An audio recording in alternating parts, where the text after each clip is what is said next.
Jadi di sini saya akan menjelaskan tentang aplikasi kromatografi di lingkungan. Apa saja yang kita bahas? Yang pertama, kromatografi. Yang kedua, KLT atau TLC. Yang ketiga, aplikasi TLC. Yang keempat, prosedur penggunaan TLC. Yang pertama adalah kromatografi.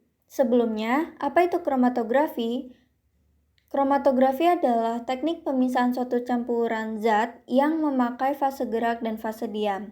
Di sini akan ada pemisahan, dan pemisahan itu terjadi karena terdapat perbedaan kelarutan, daya adsorpsi, partisi, ukuran dari molekul, ukuran ion, dan tekanan uap pada komponen dari fase tersebut.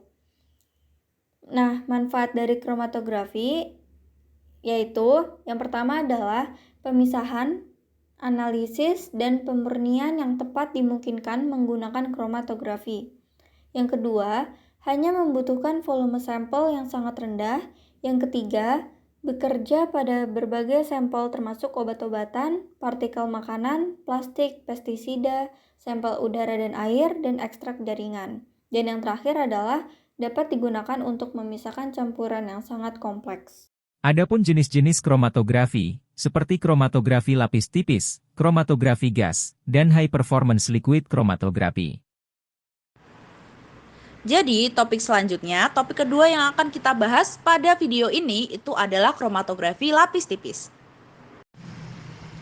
Jadi, sebenarnya apa sih kromatografi lapis tipis itu? Jadi, kromatografi lapis tipis itu adalah suatu teknik kromatografi yang digunakan untuk memisahkan campuran senyawa organik. Kromatografi lapis tipis dilakukan pada selembar kaca, plastik, atau aluminium foil yang dilapisi dengan lapisan tipis bahan absorben, biasanya silika gel, aluminium oksida, atau selulosa dengan fase diam.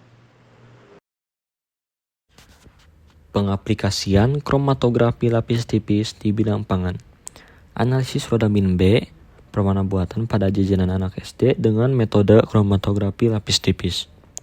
Di sini, sampel yang dianalisa dalam penelitian ini adalah jajanan anak SD, seperti aroma manis, sirup gula rasa stroberi pada minuman susu, serbuk cabai, dan saus cabai pada cimol. Makanan merupakan salah satu kebutuhan dasar manusia yang terpenting dan juga merupakan faktor yang sangat esensial bagi pertumbuhan dan perkembangan manusia. Tetapi betapapun menariknya penampilan, lezat rasanya dan tinggi nilai gizinya, apabila tidak aman dikonsumsi, maka makanan tersebut tidak ada nilainya sama sekali. Warna merupakan daya tarik yang sangat tinggi untuk dinikmati setelah aroma.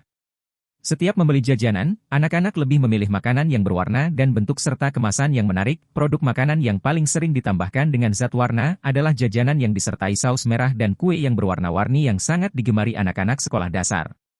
Salah satu produk pangan yang beredar Pemeriksaan kita sendiri banyak sekali, hampir 60% lebih itu banyak jajanan anak sekolah yang masih mengandung bahan berbahaya seperti borak, formalin, rodamin B, pewarna tekstil, itu yang masih digunakan untuk jajanan anak sekolah. Pasca kegiatan, siswa diharapkan lebih peduli terhadap apa yang mereka makan. Sementara penyuluhan akan dilakukan kepada para pedagang yang menjual jajanan berbahaya. Muhammad Fahmi melaporkan untuk Berapa bahayanya rodamin B bila kita konsumsi? Rodamin B mengandung zat kimia yang berbahaya dan reaktif. Penggunaan rodamin B pada makanan dalam waktu yang lama akan dapat mengakibatkan gangguan fungsi hati maupun kanker. Namun demikian, bila terpapar rodamin B dalam jumlah besar, maka dalam waktu singkat akan terjadi gejala akut keracunan rodamin B. Ciri-ciri rodamin B bahwa rodamin B dapat memberikan warna yang cerah, praktis digunakan, dan harganya relatif murah. Sering kita temui pada makanan jajanan.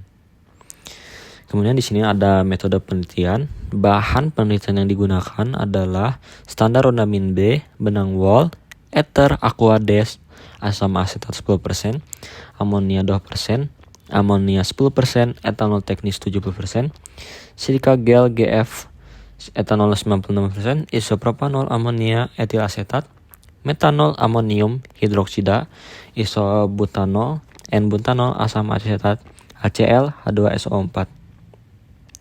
Kemudian ada alat yang digunakan berupa satu set alat kromatografi lapis tipis, timbangan, penanganan air, lampu UV, dan alat-alat gelas.